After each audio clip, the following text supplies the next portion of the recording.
Swayam Prabha. Digital India. Educated India.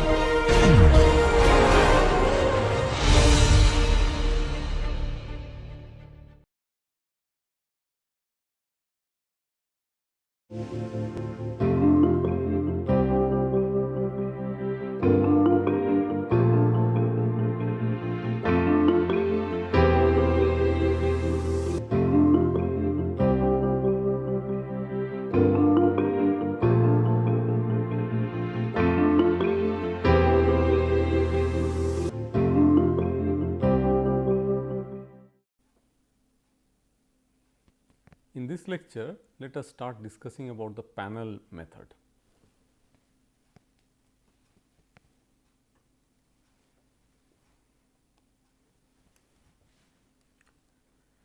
We have discussed about potential flow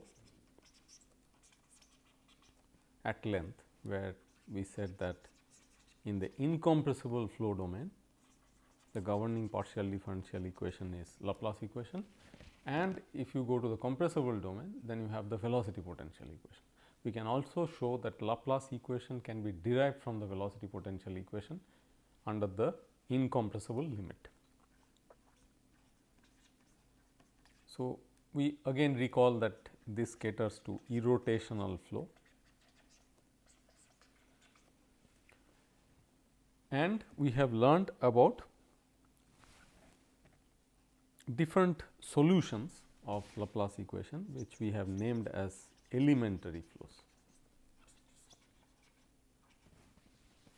For example, we have learnt about uniform flow, we have learnt about source, sink, we have learnt about doublet,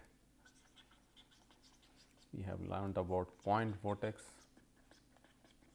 and also we remember that because Laplace equation is a linear partial differential equation, if you combine these elementary flows in certain linear combination, that also is a solution of Laplace equation.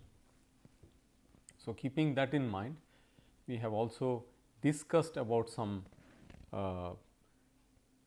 benchmark kind of flows. For example, non-lifting or lifting flow past a circular cylinder, a semi-infinite body, the Rankine half body, etc. So, now the problem that we have in hand is that whether we can solve potential flow past an arbitrary shaped airfoil. So, we do not have much control over the shape of the airfoil. It can have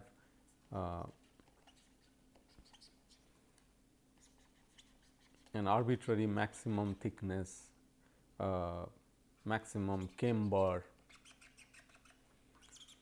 the angle of attack may also be varying over a wide range, etc. So, especially when we look at large thicknesses, large camber, etc., you know that the thin airfoil theory will become inaccurate, because there are approximations we have made in the thin airfoil theory, which will be violated to a greater extent.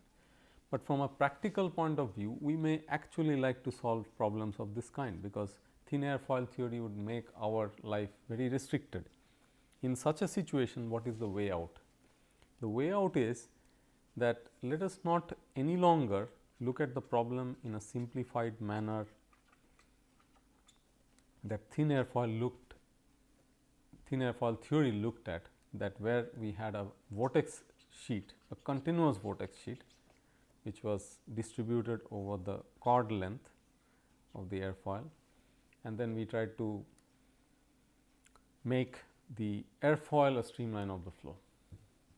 So, there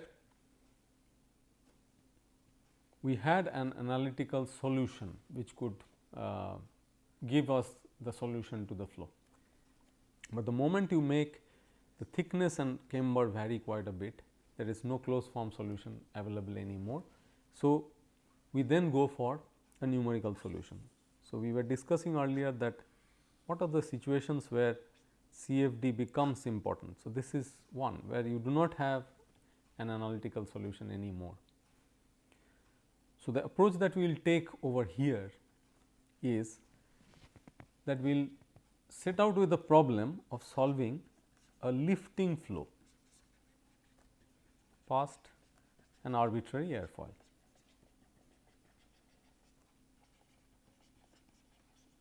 All right. And therefore, it could be a cambered airfoil, and even if you look at 0° angle of attack flow past an airfoil of that kind, you will have a lifting flow.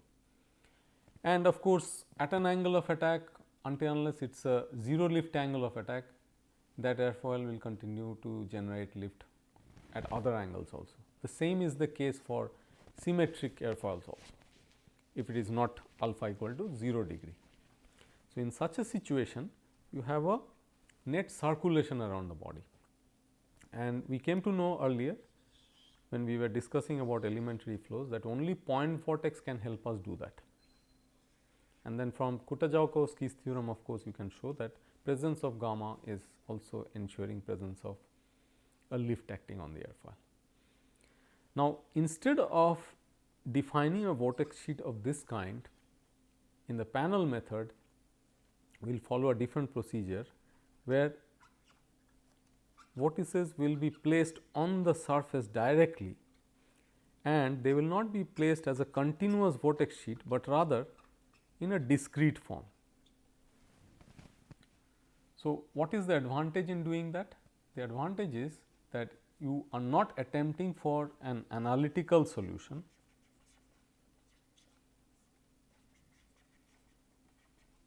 you would actually go for an approximate solution, and as you attempt that, you are basically following some of the standard steps of a numerical computation, that you first discretize and then you proceed with the solution. So, the moment you discretize, you are actually aiming at the problem from an approximate point of view. So, we have already crossed two steps, that is, we have done a problem definition, we have set out the objective that we want to solve potential flow past an arbitrary airfoil, and we have also decided which would be the governing equation. It will be basically Laplace equation that we will solve, and we will not solve it directly really by discretizing the equation as it is, but rather we will make use of some of the elementary flows and combine them, so that we can simulate the effect of flow past an airfoil which has an arbitrary shape. And once we cross these two steps, we go into the core part of the CFD activity. So, as we said, the third step was the first step of the CFD activity, that is discretization. So, earlier we saw that there could be different ways you discretize a particular domain, but here we will take a slightly different approach to show how discretization works. So, we take the airfoil geometry and we follow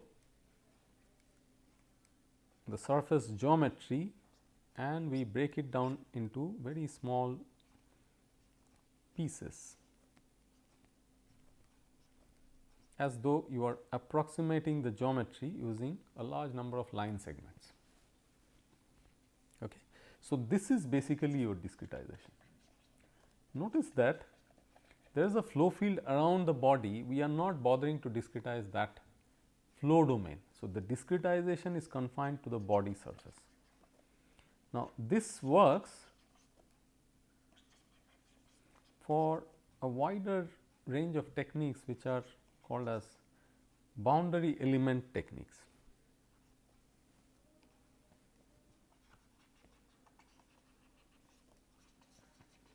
Or boundary element method.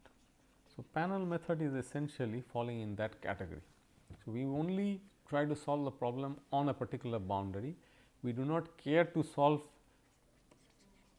for the flow field in general, but in the process we of course have to cater to certain conditions, so that the solution is reasonable, the solution is accurate.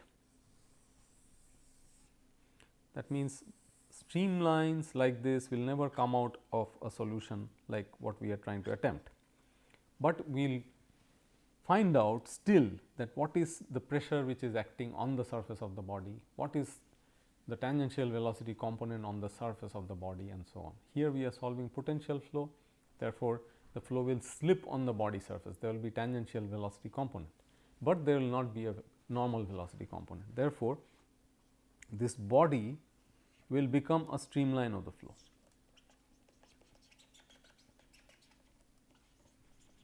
If we are able to solve the problem properly, this shape will become a streamline of the flow.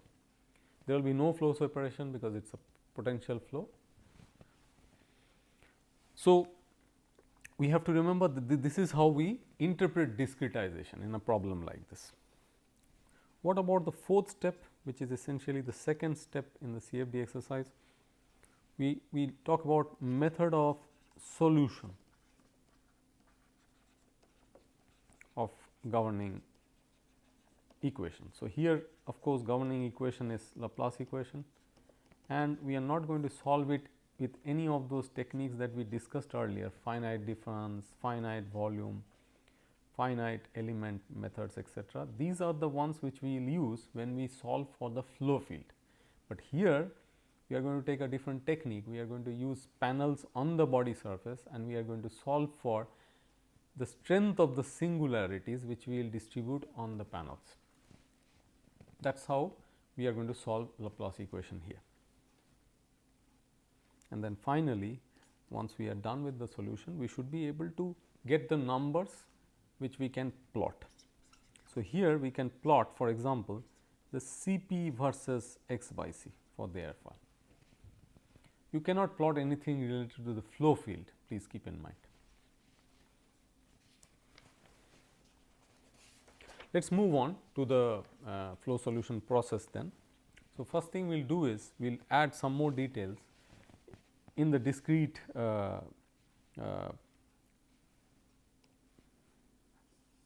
form of the body. For that, we will just remove some of these details that we had put, because we are not solving for the flow field, therefore, these are not important for us. Let us focus on what we have on the body. Each element that we have on the body is called as a panel. So, each segment is a panel, and you can number the panels in whatever way you want. You can start from 1, for example, over here and move clockwise, and that way, let us say this is the nth panel, you move on, and let us say somewhere here you have a jth panel,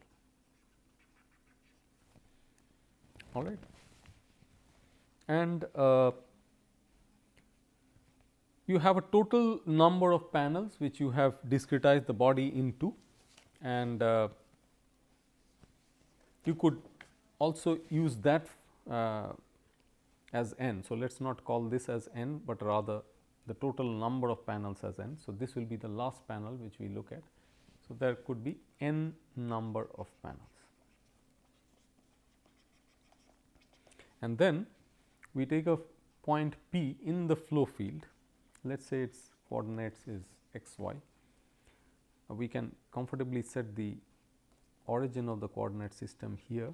We will use a x y system, and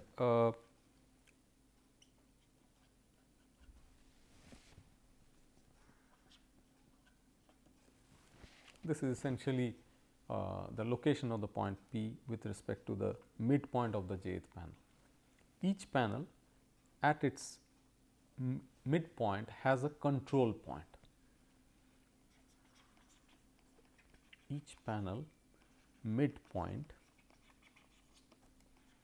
is a control point.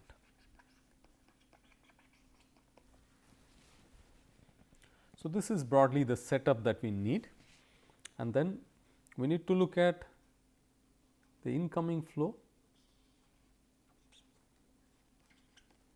Let us say you have a u infinity coming in at an angle of alpha,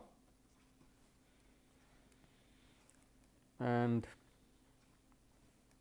let us say if you are looking at some intermediate panel here, let us say it is an ith panel.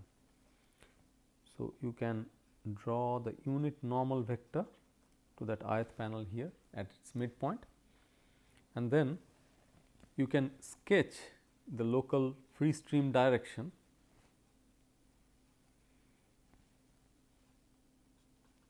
let us say this is the local free stream direction, which is essentially going to be parallel to this direction,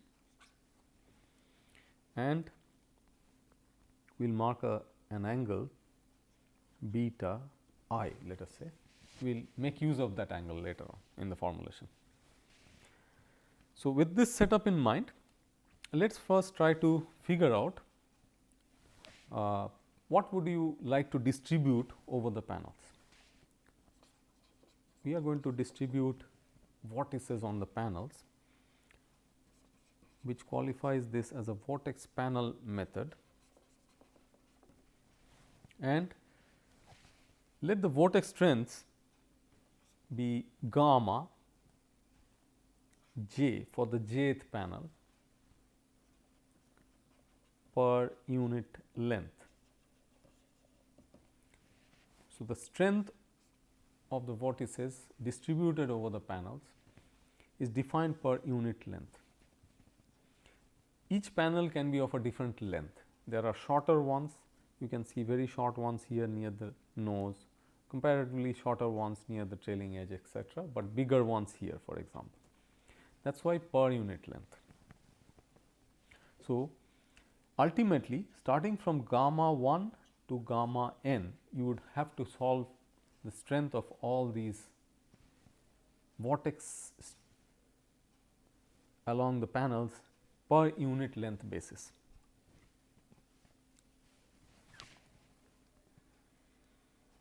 Normal component of velocity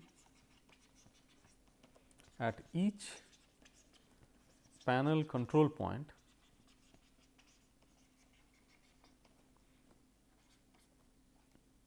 is equal to 0. You have to keep that in mind. Also, Kutta condition has to be satisfied. So, there is a finite angle at the trailing edge in this case. So, let us say gamma trailing edge equal to 0 would mean that the trailing edge essentially becomes a stagnation point. The vortex strength can change from one panel to the other. That is why we have n number of unknowns gamma 1 to gamma n. Let us try to find out what is the velocity potential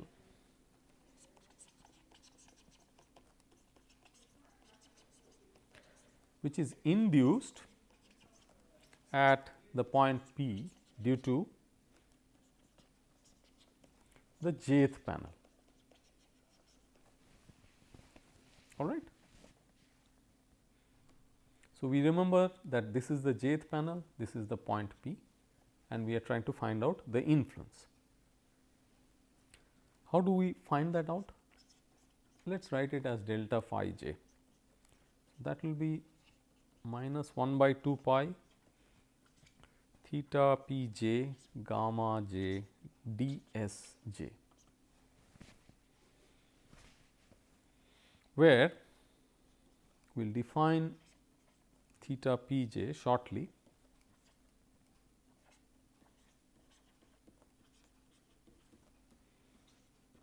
It is given by tan inverse y minus y j by x minus x j. That is how we define it.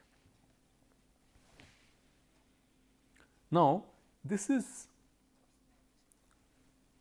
the velocity potential which is induced only due to the jth panel at that field point P, but there are so many more panels. Therefore, what would be the total influence?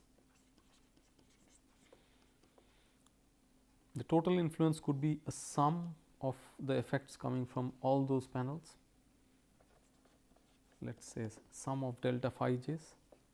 So, that is sigma j is equal to 1 to n gamma j by 2 pi integral theta p j ds j. That is how we will be able to evaluate the total effect. Now, if you put that point P, which is basically a field point in the flow field at the control point of say the ith panel. So, let us say control point of ith panel is xi yi. So, in that case what are we looking at? We are trying to find out that if the point P is put to the control point of the ith panel, then what will be theta I j? It will be tan inverse y I minus y j by x I minus x j, and the total influence due to all the panels at the ith panel control point can be written using an expression like this.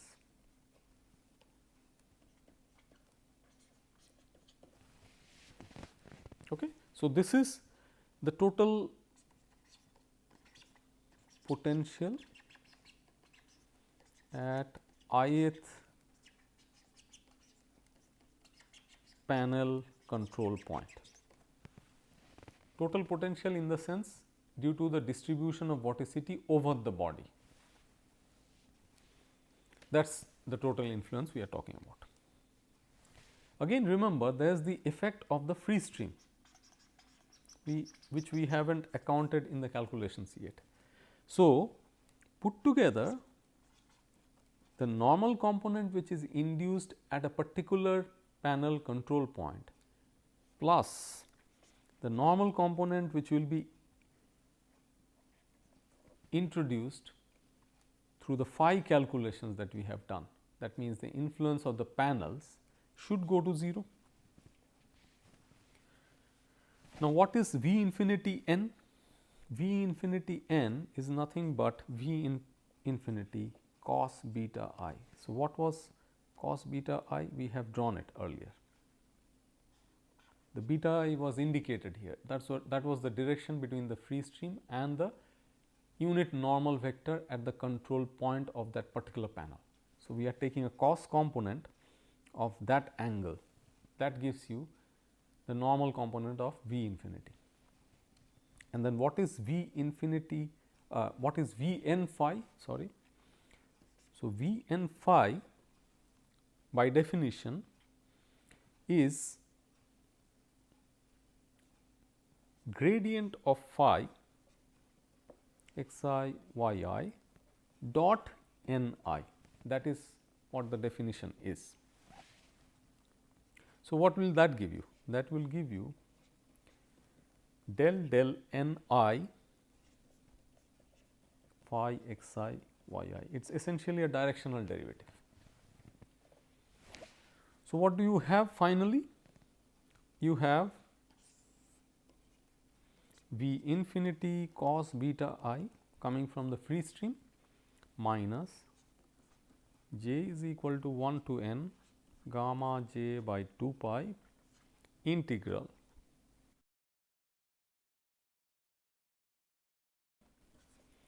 dsj equal to 0. This is basically the requirement that you have to satisfy. And remember that all the entries here in this equation apart from the gammas are based on the geometry, of the airfoil, because the theta ij's are all dependent on the locations of the control points on the panels, and therefore, it is actually coming from the panel geometry. So, these are all panel geometry dependent, and once you specify the geometry, they will just come out as some numbers. So, what do we finally have? We have that objective of generating a set of algebraic equations. You remember that when we were discussing the different steps in a CFD process,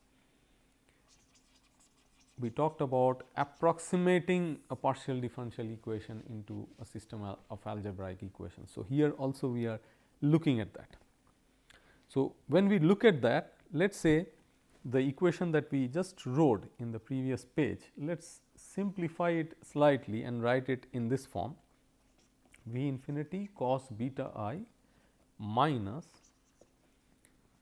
j is equal to 1 to n, and we will make a simplification here. We will just represent that integral in the form of j I j. So, that will make our lives slightly easier when we write down the algebraic forms. So, what do the algebraic forms look like now? V infinity cos beta I minus gamma 1 by 2 pi j I 1 plus gamma 2 by 2 pi j I 2. Likewise, it goes on up to gamma n by 2 pi j I n, right. And then remember that we have to do it for all the panels, starting from panel 1 to panel n. So, how will this equation look like when we apply it to panel number 1? Let us try to write it down. It is very simple to deduce from that general form. So, you have to just substitute 1 where I arises. So, remember that the second subscript in the j, that is the integral, stands for the panels which are influencing the control point of the first panel. So, that is what is running from j is equal to 1 to n, and we are just for the sake of completeness, let us also write it down for the nth one. So, it will be j n 1, j n 2, and finally j n n.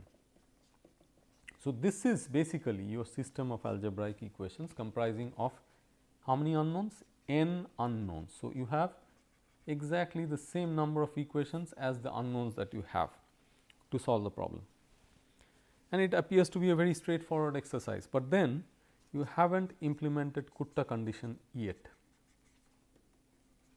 and that basically turns out to be a problem, because then you will have an additional equation. So, you will have n plus 1 equations to solve n unknowns. So, it is basically an over determined system.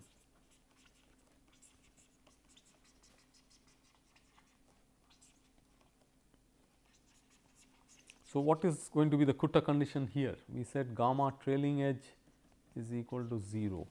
So, what does it basically mean? That if the first and the nth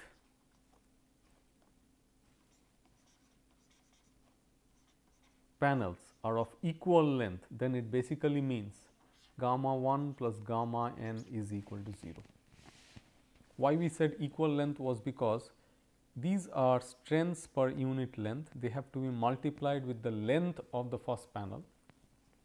Similarly, this has to be multiplied with the length of the nth panel, and then you have to sum it to 0. But here S1, if it is the length of the panel, is the same as Sn, which is the length of the nth panel, and then they go out of the equation altogether. So, what it basically means is gamma 1 is equal to minus gamma n. So, that is how we approximately satisfy this condition. So, what do we have now? We have a situation where the Kutta condition must be satisfied, so that the flow leaves the trailing edge smoothly. In addition, instead of using n number of these previous equations, you arbitrarily drop out one equation and you choose n minus 1 number of them. So, n minus 1 equations from previous slide and the Kutta condition equation, which is basically this equation, ought to be solved in order to solve for the n unknowns, which means gamma 1 to gamma n. So, that is the procedure that we follow in order to solve for it. Once we are done with the solution, let us see what we have. This is your airfoil, these are the panels, each one of them have a gamma associated. So, let us say if this is gamma A, this is gamma B, you have a whole lot of them around the body. And if you remember, when we were discussing about a vortex sheet, if there was a tangential velocity u1 above and u2 below, then the local strength of the vortex sheet would determine the jump in the tangential component of the velocity. Inside the airfoil, the velocity should be 0. The airfoil is a streamline of the flow if you have solved the problem appropriately with the appropriate values of gammas. In that case, there is no flow inside, therefore, the u2 here is essentially 0. So, the gamma gives you u1, which is basically the local tangential velocity. And then how do you compute the pressure? You can go to the non-dimensional pressure straight away and you can say that this is nothing but 1 minus V by u infinity, you can say tangential component squared, and you might as well say it is gamma by u infinity square, and if this is the ith control point, then this would be gamma I. So, that is how you do it. And then that means based on the gamma strengths that you have, you will be able to compute the pressure and you can plot it. So, there comes the post processing step.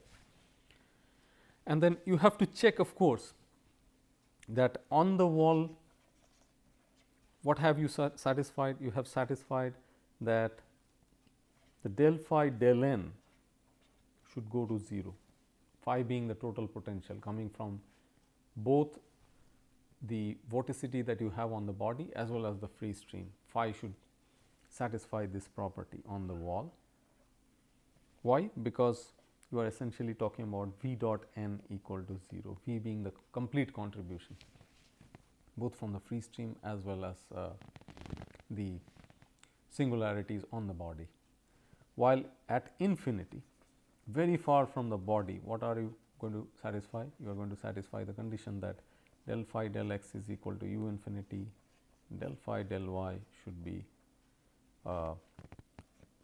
0 if it is a flow aligned along the x direction, but here it is coming in at an angle of attack. So, you can replace it with u and v, but maybe you can assign a u infinity and v infinity here. How do you find out the circulation? You just do a sigma of gamma j S j over the n panels, and that of course gives you the circulation per unit span, and from there you can compute the lift per unit span. What if you were looking at a non-lifting flow? Let us say symmetric airfoil, angle of attack 0.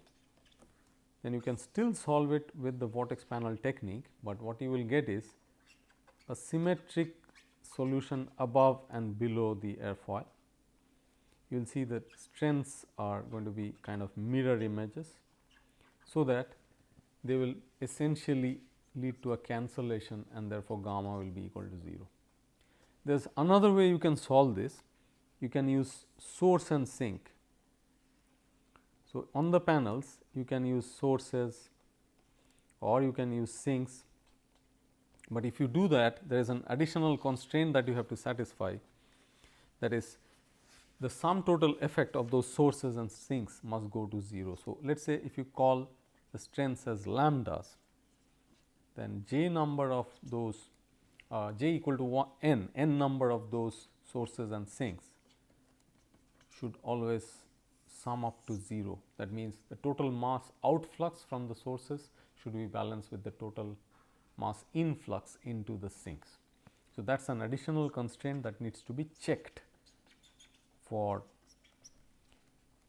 source panel method. That means, a panel method based on sources, or you can mention it as source sink based panel methods. But this approach, the source sink approach, is applicable only for non-lifting flows.